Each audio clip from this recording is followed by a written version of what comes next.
Thank you so much, Joe, for your time today. I was wondering if you could talk a bit about your domain experience and obviously your background. Sure. In the health Well, area. I practiced medicine for a dozen years or so after I finished residency in internal medicine, critical care, and I enjoyed practicing medicine. I saw a lot of frustrations with the healthcare delivery system, and as I began to look at ways to have more of an impact on changing that delivery system, it led me to go back to business school, and then I became a chief medical officer for a large health system, and then ran a very large physician group, and learned other different aspects of the healthcare delivery system, moved over and got involved on the payer side, learned that, and on the public policy side, but eventually ended up in the innovation business, which is what early stage life science venture capital is all about. Yeah.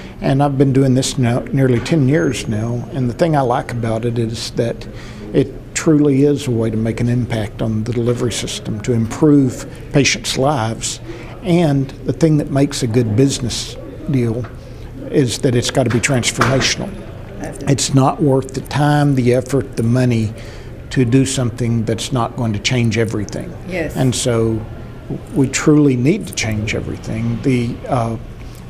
Malthus was this famous philosopher, mathematician back in the 1780s, who famously predicted that by 1940 the population of the world would have reached 2 billion people, and then there would be massive famine and starvation because the world just couldn't grow enough food for more than 2 billion people.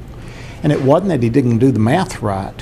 What he didn't take into account, that now there's 7 billion and growing people in the world, is innovation, it's technology, so that we can grow more food more efficiently. Likewise, in the United States, we have a $75 trillion unfunded mandate for what it would take to take care of the people in the United States now if we do things the way we're doing now. You can't get there with even perfect public policy, and I can assure you we won't get perfect public policy. The only way that we're going to solve that is to get better efficiency, better healthcare outcomes for less healthcare dollars, and that comes through innovation. Right.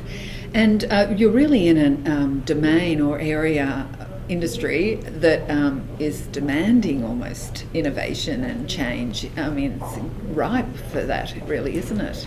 It is, and it's also an industry very much in a state of transition or Yes. flux. Yes. And so what that means is that you can't do things the way that you've done them. You can't do drug development the way you used to.